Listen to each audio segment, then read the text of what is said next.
추수감사절이 지나고 나서도 왕에 대한 이야기를 계속하여 이어나가려고 합니다. 여러분들이 아시는 것처럼 이 추수감사절 이 전주에까지 달라왔던 우리 솔로몬, 이 솔로몬 이후로 이스라엘이 갈라집니다. 오늘 우리가 나눌 이야기는 이 솔로몬의 아들 후대왕 르호보암으로부터 이 북이스라엘 10지파를 데리고 독립하였던 이 여로보암에 대한 이야기입니다. 이 여로보암은 사실 열왕기서에서 끊임없이 나오는 이름입니다.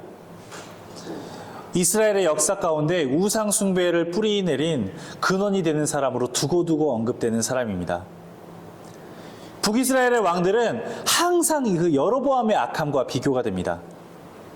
열왕기상을 저희가 지난달까지 읽었었는데 이 열왕기상만이 아니라 열왕기하 끝날 때까지도 계속해서 이 이름이 등장하는데요. 열왕기하 17장에도 나오는 문구죠. 이 이스라엘 자손이 여로보암이 행한 그 모든 죄를 따라 행하고 그 죄들에서 떠나지 아니하였으므로, 이렇듯 이 죄악의 시작, 죄악의 근원처럼 느껴지는 이름이 여로보암입니다. 그런 이름이 또 하나 기억나죠. 저희 사도신경 할 때마다 하는 그 빌라도, 이 본디오 빌라도에는 도대체 어떠한 죄를 지었길래 그렇게 내내 2000년 동안이나 이름이 불리는가 했더니 그보다 더 오랫동안 이 열왕기서 내내 그의 죄가, 여로보암의 죄가 되뇌이는데요. 여로보암의 죄악과 같더라. 여로보암의 죄로 말미암아 그가 여로보암의 죄에서 벗어나지 못하고, 이런 문구들이 열왕기서 내내 등장합니다. 대체 어떤 인물이기에 이렇게 두고두고 나쁜 인물로 욕을 먹는지 우리 함께 살펴보죠. 하나님께서 여로보암을 택하셔서 역사에 등장시키셨던 이유는 솔로몬의 타락 때문이었습니다. 이 솔로몬이 온갖 이방신들을 들여와서 이스라엘의 우상 숭배를 빠뜨렸습니다. 하나님은 그런 솔로몬을 버리시고 이제 나라를 그의 후대에 남유다와 북이스라엘로 나누셨죠. 그리고 그가 이렇게 솔로몬의 왕국을 나누셨던 것은 그냥 버리는 게 아니라 그렇게 분열을 통해서라도 다시금 하나님께로 회복하길 원하셨기 때문입니다. 그러나 실은 그러한 아름다운 뜻과는 달리 안타까운 일들이 벌어집니다. 먼저 이 솔로몬이 죽고 그의 아들 르호보암이 왕위에 오르자 이 백성들이 요구를 하는 게 있었습니다. 어떤 요구이냐? 그 요구는 바로 자신들에게 주어진 부역을 줄여달라는 것이었습니다. 이 솔로몬의 왕 때 여러분들이 아시는 것처럼 엄청나게 많은 건축과 그 다음에 토목공사를 벌이다 보니까 당시 이스라엘 백성들은 이 솔로몬이 부과한 엄청난 세금과 각종 부역으로 고통당하고 있었습니다. 이제 그가 죽고 그의 아들이 왕위에 오르니 백성들은 어려움을 호소하며 제발 이제 우리도 좀 먹고 살게 해주세요. 도대체 이 토목건사 때문에, 건축 때문에 너무 힘들어 죽겠습니다. 이렇게 부담을 덜어달라고 요구를 합니다. 그런데 르호보암은 어리석게도 이런 백성들의 요구를 무시하고 오히려 자신은 아버지 솔로몬보다 더 많은 짐을 너희에게 지우겠노라고 큰 소리를 칩니다. 르호보암이 왜 그랬을까요? 성경에 그가 그렇게 행한 이유에 대해서 정확하게는 나와 있지 않으나, 그리고 그저 그와 젊은 무리들과 어울렸다라고만 이렇게 적혀 있으나 사실 그 마음이 이해가 가기도 합니다. 불안하지 않았을까 싶기도 합니다. 그러니까 자신의 능력으로는 아버지였던, 심지어는 지혜의 왕으로까지 불렸던 이 솔로몬이 누리던 부와 명예를 지킬 자신이 없었기에 르호보암은 막 불안했었고, 또 그 불안을 감추기 위해 더 엄하고 더 강하게 통치하려고 합니다. 막 세게 보이려고 하는 것이죠. 그러자 이제 백성들이 화가 나서 결국 르호보암에게서 등을 돌리고, 그 당시 자신들의 의견을 대표로 나가서 말하던 여로보암을 이 북이스라엘의 왕으로 추대를 합니다. 지도가 하나 있는데요. 여로보암이 왕이 되고 나서 이제 가장 먼저 이 지정학적으로 아주 중요한 위치에 있던 이 세겜과 이 분우엘을 왕국의 중심지로 삼고서는 정말 개혁을 일으킨 거예요. 이렇게 보시면은 이 밑에 있는 붉은색으로 표시된 데가 남유다의 영토고, 그러니까 위에 노란색으로 표시된 데가 북이스라엘입니다. 그러니까 훨씬 더 큰 땅을 차지하게 된 거죠. 여로보암은 실제로 왕이 된 후에도 정말 열심히, 백성들이 이렇게 추대해서 된 왕이 아닙니까? 정말 아주 열심히 여러 가지 일들을 시도했습니다. 그런데 꼭 잘 나가다가 등장하죠. 그런데 문제는 이 여로보암의 열심이 점점 하나님의 뜻과 멀어지기 시작했다는 겁니다. 그는 왕으로서 열심을 냈지만 하나님의 뜻과 상관없이 자기의 마음대로 하는 열심이었습니다. 오늘 본문 25절과 26절의 말씀입니다. 여로보암이 에브라임 산지를 세겜에 건축하고 거기서 살며 또 거기서 나가서 분회를 건축하고 그의 마음이 스스로 이르기를 나라가 이제 다윗의 집으로 돌아가리로다. 여기에 보면은 이제 이만큼이나 했으면은 이제 드디어 다윗 때처럼 다시금 이제 우리나라가 영화로워질 거라야 라고 하지만 여기에서 보면은 여로보암이 마음 가운데 스스로 이르기를 이라고 되어 있습니다. 그러니까 이게 바로 문제의 핵심입니다. 하나님께서는 이 솔로몬과 르호보암의 잘못으로 파탄에 따진 나라를 구하시려고 여로보암을 북이스라엘의 왕으로 세우셔서 이스라엘의 12지파 중 무려 10지파를 그에게 맡기셨어요. 그렇다면 여로보암이 어떻게 해야겠습니까? 하나님의 은혜에 보답하려면 어떻게 해야 될까? 어떻게 하면 하나님의 뜻대로 다스릴 수 있을까? 이래야 하지 않겠습니까? 그런데 그는 어떤 반응을 보이는지 27절을 함께 보죠. 만일 이 백성이 예루살렘에 있는 여호와의 성전에 제사를 드리고자 하여 올라가면 이 백성의 마음이 유다 왕 된 그들의 주 르호보암에게로 돌아가서 나를 죽이고 저 남유다 유다의 왕 르호보암에게로 돌아가리로다 하고,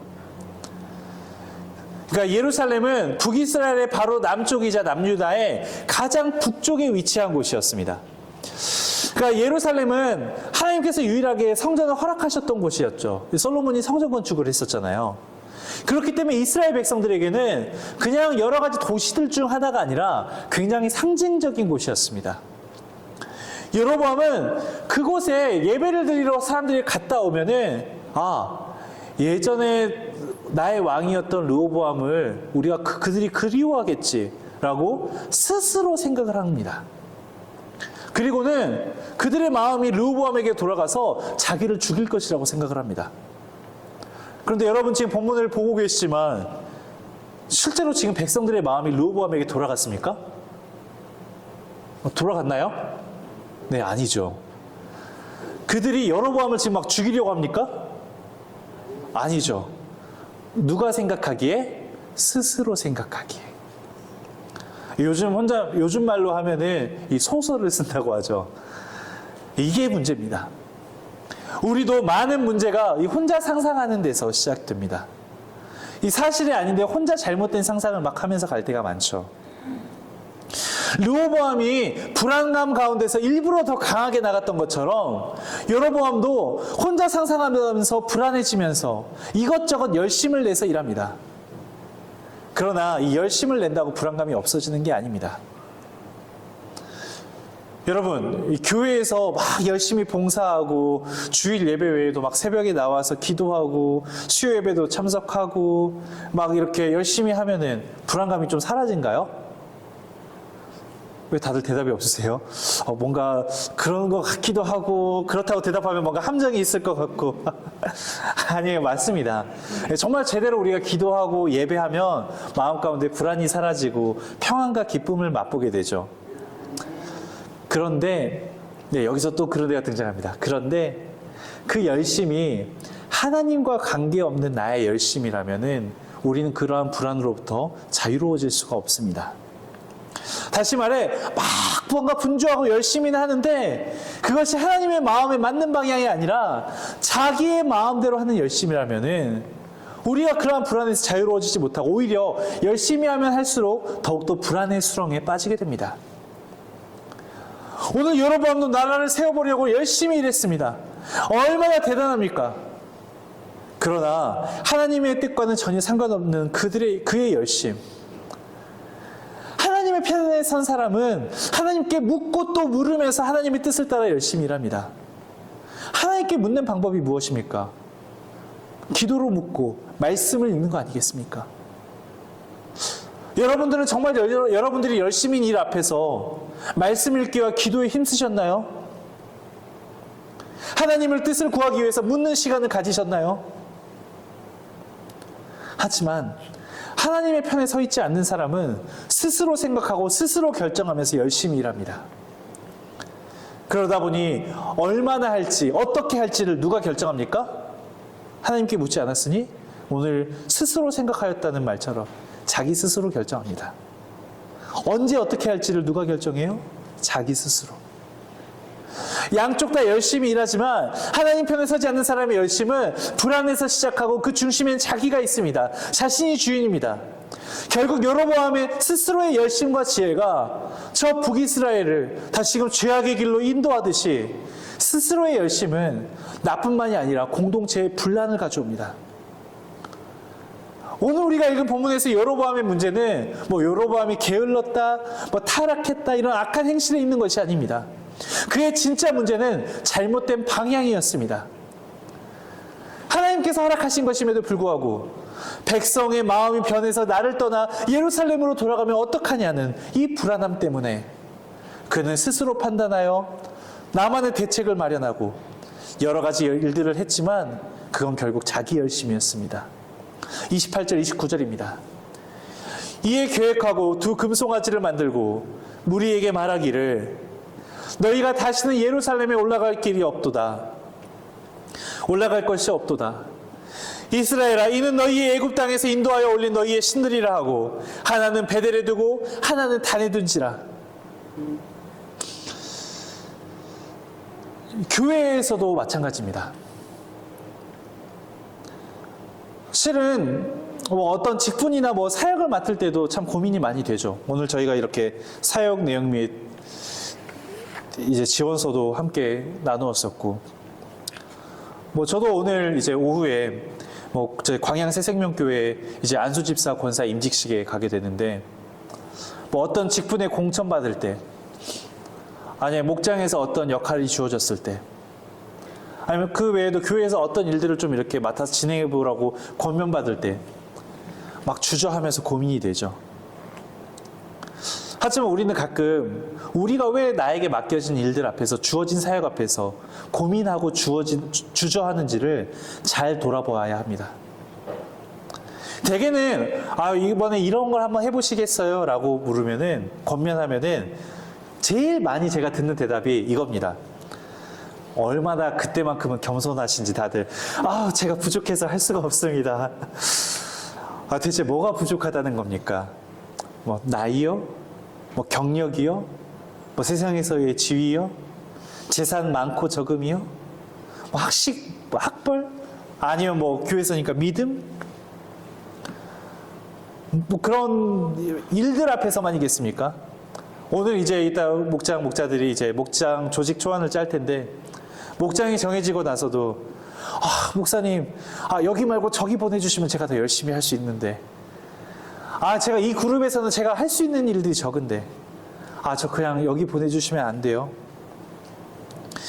그런데 여러분, 우리가 주어진 일 가운데 이곳에서 이 일을 하지 못하겠다고 하는 가장 큰 이유가 무엇입니까?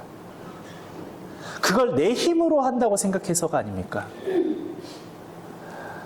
이걸 나의 능력으로 한다고 생각해서가 아닙니까? 이걸 지금까지의 나의 경험으로 한다고 해서가 아닙니까? 그렇게 우리는 그러한 일들이 주어졌을 때, 하나님께서 나를 이 자리로 부르시나? 하나님께서 나를 이 사역으로 부르시나? 주님께서 과연 나를 이 자리를 통해서 무엇을 원하시는 건가? 이걸 생각해야 되는데, 우리는 그것보다 먼저, 내가 이걸 어떻게 해야 되지? 괜히 이 직분 맡았다가 뭔가 더 바빠지고 힘들어지지 않을까? 나보다 연륜 있는 분이, 아니면 나보다 더 젊은 분이 이거 해야 되는데, 아니면 내가 이건 더 잘할 수 있는데 오히려 이걸 하면 내가 더 나을 것 같은데 하는 생각 때문에 불안과 염려가 우리 가운데 싹 트는 것입니다. 조금 위안이 될지 모르겠지만 실은 목사들도 그렇습니다. 정정하겠습니다. 다른 훌륭한 목사님들은 안 그러실 수 있는데 부족한 여러분 앞에 있는 목사는 그렇습니다. 개인적인 경험입니다만 제가 여기 오기 바로 직전에 있었던 이 전주중앙교회에서 사역할 때였습니다. 그 전에 있던 원주영광교회에서 이제 담임 목사님께서 돌아가시고 나서 이제 담임 목사님이 돌아가시기 전에 이제 전주에 가서 의탁하고 있으라면서 이야기해 주시고, 또 그때 같이 사역하던 지금 순창에 계시는 한 목사님이 소개해 주셔서 그 전주중앙교회에 그때 잠시 의탁을 했었는데, 그곳에서 이제 여러 가지 사역에 관한 것들을 조율하다가 한 가지 난관이 있었습니다. 뭐 거기에서 맡게 되는 교구 사역이나 다른 사역들은 다 괜찮은데, 아니 제게 다른 일들을 맡으면서 제게 그때 유아유치부를 좀 이렇게 함께 해달라는 겁니다. 제가 2006년부터 교육전도사로 사역을 시작했지만 이 처음 몇 해를 제외하고는 이 어린이들을 이렇게 대상으로 뭔가를 해본 적이 없습니다. 그런데 어린이도 심지어 그런데 이 말도 잘 통하지 않는, 이제 곧 미소리 또래보다도 지금 더 나이가 좀 높긴 합니다만 그냥 딱 지금 미소리 정도라고 생각하시면 돼요. 한 4살부터 6살 애들과 함께 내가 뭘 할 수 있을까? 라는 생각이 제가 딱 들더라고요. 정말 건방지게도 당시 제가 나름 자신 있던 사역들이 막 있었습니다. 뭐 대표적으로 뭐 청년들이라든지 아니면 은퇴하신 그 시니어 그룹들과의 사역들, 뭐 시카고에서 그 캠퍼스 미니스트리 사역하면서도 진짜 사람들이 그랬었거든요. 목사님, 저희 뭐 놀스웨스트나 뭐 이런 데는 몰라도 여기 시카고 대학생들은 공부하느라 바쁘다고. 그 당시에 거기에 제일 컸던 뭐 다운타운에 있는 그 온누리 교회나 아니면은 그 윌로크릭, 여러분 잘 아시죠? 그 열린 예배. 그 윌로크릭 처치, 그 한국인 소그룹 정도는 한국인들이 모이지 지금까지 여기 시카고 대학교에서는 이렇게 사람들이 모여본 일이 없다고. 메릴랜드에서 시니어 사역할 때는 심지어 거기서 더 했었어요. 이 사역하기도 전에 사람들이 목사님, 지금 목사님이 계획하신 거 충분히 그 뜻은 알겠는데 성경 공부가 웬 말입니까? 여기 계신 분들 한글로 책 안 읽은 지 오래되신 분들이라고. 이 사람들 뭐 읽고 공부하는 거 안 좋아하는 사람들이에요. 이런 시선들이 있었음에도 불구하고 전 진짜 믿었거든요. 함께 말씀 읽어가는 공동체 안에서 일어나는 그 기적들을요. 그리고 그 한 명 한 명이 말씀으로 변화되고 회복되는 그 은혜들을요. 그리고 앞서 방금 말씀드렸던 것처럼 사람들이 다 안 된다던 환경에서 실제로 하나님의 일하심을 경험했었고, 그러다 보니 정말 숫자적으로도 그렇지만 사람들 모두가 정말 성공적인 사역이었다며 칭찬받으면서 왔는데, 그리고 영광교회에서도 장년들 대상으로 예배 집례하고 주일 설교하면서 그렇게 하다가 난데없이 일주일에 한 번씩 그 엄마 아빠 품에 안겨가지고 이렇게 있는, 제대로 잘 앉아있지도 않아요. 그런 애들 데리고 뭘 할 수 있을까 진짜 고민이 되더라고요. 기도하면서 정말 그랬어요. 제가 하나님, 이왕 저 잘하는 거, 제가 자신 있게 할 수 있는 거, 그런 사역들을 맡겨야지 제가 어려워하고 여기서 뭘 해야 하는지도 모르겠는 사역들을 가지고 어떻게 하겠습니까? 저를 위해서가 아니라 저 애들 위해서도 오히려 그 연령대 교육을 전문으로 하는 분들이 이걸 맡아야지 하나님, 이게 맞겠습니까? 정말 회의적이었어요. 심지어 애들 교재를 어디서 주문하는지를 몰라서 그 교육부 맡고 있는 다른 교회 후배 목사님들, 전도사님들한테 전화해가지고 물어보면서 이렇게 교재 주문하고요. 그런데 여러분 그거 아세요? 제가 지금까지 사역하면서 가장 재밌게 했던 사역 중 하나가 그때 했던 그 유아유치부 사역이었습니다.